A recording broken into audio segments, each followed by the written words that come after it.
റിയൽമിയുടെ Realme C63 എന്ന പുതിയൊരു smart phone ഇപ്പോൾ ലോഞ്ച് ചെയ്തിട്ടുണ്ട്. ഈ ഒരു വീഡിയോയിൽ നമ്മൾ നോക്കാൻ പോകുന്നത് റിയൽമി C63 എന്നുള്ള സ്മാർട്ട് ഫോണിനെ പറ്റിയിട്ടാണ്.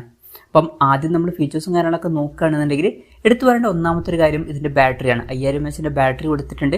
അത് തിരക്കേടില്ലാത്തൊരു ബാറ്ററി കപ്പാസിറ്റിയാണ്. പക്ഷേ 45 വാട്ടിൻ്റെ ഫാസ്റ്റ് ചാർജ് സപ്പോർട്ട് ഇതിൽ വരുന്നുണ്ട്. ഈ ഒരു സ്മാർട്ട് ഫോൺ 10,250 രൂപ പ്രൈസ് റേഞ്ചിലായിട്ടാണ് വരുന്നത്.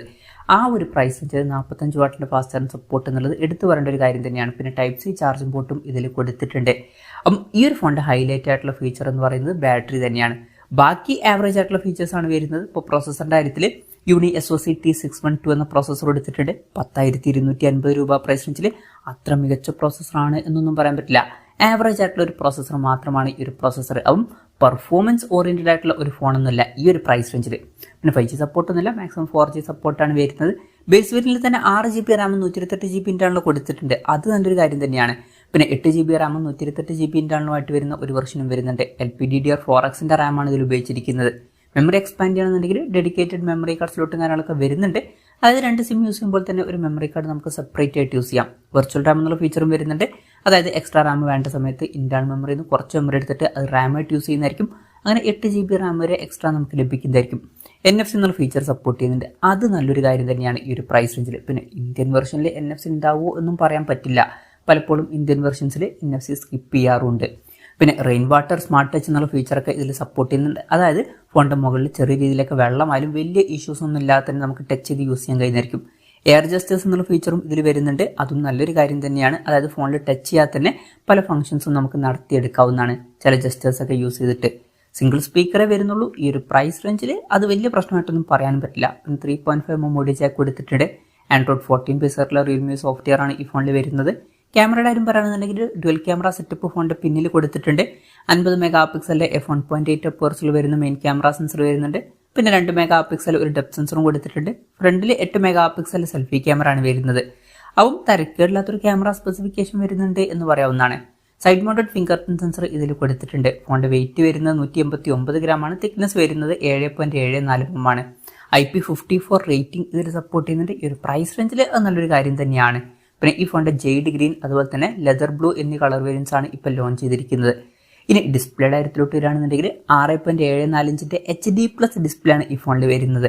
10,250 രൂപ പ്രൈസ് റേഞ്ചിലൊക്കെ ഫുൾ HD റെസൊല്യൂഷൻ കൊടുക്കായിരുന്നു. പക്ഷേ ഇതിൽ HD റെസൊല്യൂഷനേ വരുന്നുള്ളൂ. LCD പാനലാണ് ഇതിൽ കൊടുത്തിരിക്കുന്നത്. 90 Hz റിഫ്രഷ് റേറ്റ് സപ്പോർട്ട് ചെയ്യുന്നുണ്ട്. പിന്നെ 150 Hz ടച്ച് സാമ്പിളിംഗ് റേറ്റും കാര്യങ്ങളൊക്കെ ഇതിൽ വരുന്നുണ്ട്.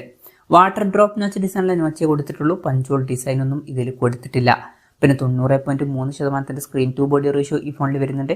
പിന്നെ പീക്ക് ബ്രൈറ്റ്നസ് വരുന്നത് 560 nits ആണ്. മിനി ക്യാപ്സ്യൂൾ 2.0 എന്നുള്ള ഫീച്ചർ ഇതിൽ സപ്പോർട്ട് ചെയ്യുന്നുണ്ട്. അതായത് നോട്ടിഫിക്കേഷനൊക്കെ വരുന്നത് iPhone 15 സീരീസിലെ പോലെ ആയിരിക്കും. ആ ഒരു വാട്ടർ ഡ്രോപ്പ് നോച്ച് ഡിസൈൻ്റെ അവിടെ ആയിട്ടായിരിക്കും നോട്ടിഫിക്കേഷനും കാര്യങ്ങളൊക്കെ വരിക. അപ്പോൾ ഡിസ്പ്ലേ ഫീച്ചേഴ്സ് അത്ര മികച്ചത് എന്നൊന്നും പറയാൻ പറ്റില്ല ഈ ഒരു പ്രൈസ് റേഞ്ചിൽ. ഫുൾ HD റെസൊല്യൂഷൻ മിസ്സിംഗ് ആണ്. അതുപോലെ തന്നെ പഞ്ചോൾ ഡിസൈനും ഇതിൽ കൊടുത്തിട്ടില്ല. അപ്പം ഇതൊക്കെയാണ് മൊത്തത്തിൽ ഫീച്ചേഴ്സിനെ പറ്റി പറയാനുള്ള കാര്യങ്ങൾ. പിന്നെ ഈ ഒരു സ്മാർട്ട് ഫോൺ ഇപ്പം ഇന്ത്യൻ മാർക്കറ്റിൽ ലോഞ്ച് ചെയ്തിട്ടില്ല. ഇപ്പം ഇന്തോനേഷ്യ പോലുള്ള രാജ്യങ്ങളിലൊക്കെയാണ് ഈ സ്മാർട്ട് ഫോൺ ലോഞ്ച് ചെയ്തിരിക്കുന്നത്. അവിടെ ഈ ഫോൺ ലോഞ്ച് ചെയ്തിരിക്കുന്നത് 10,250 രൂപ പ്രൈസ് റേഞ്ചിലായിട്ടാണ്. ആ ഒരു പ്രൈസ് റേഞ്ചിൽ ഈ പറഞ്ഞിട്ടുള്ള ഫീച്ചേഴ്സ് എങ്ങനെയുണ്ടെന്ന് വെച്ചാൽ നല്ലൊരു ബാറ്ററി സെറ്റപ്പ് വരുന്നുണ്ട്. പക്ഷെ ബാക്കി ഫീച്ചേഴ്സ് അത്ര മികച്ചത് എന്ന് പറയാൻ പറ്റില്ല. ഈ ഒരു പ്രൈസ് റേഞ്ചിൽ അത്ര മികച്ച ഡിസ്പ്ലേ ഫീച്ചേഴ്സ് അല്ല. അതുപോലെ തന്നെ അത്ര മികച്ച പ്രോസസ്സറും അല്ല.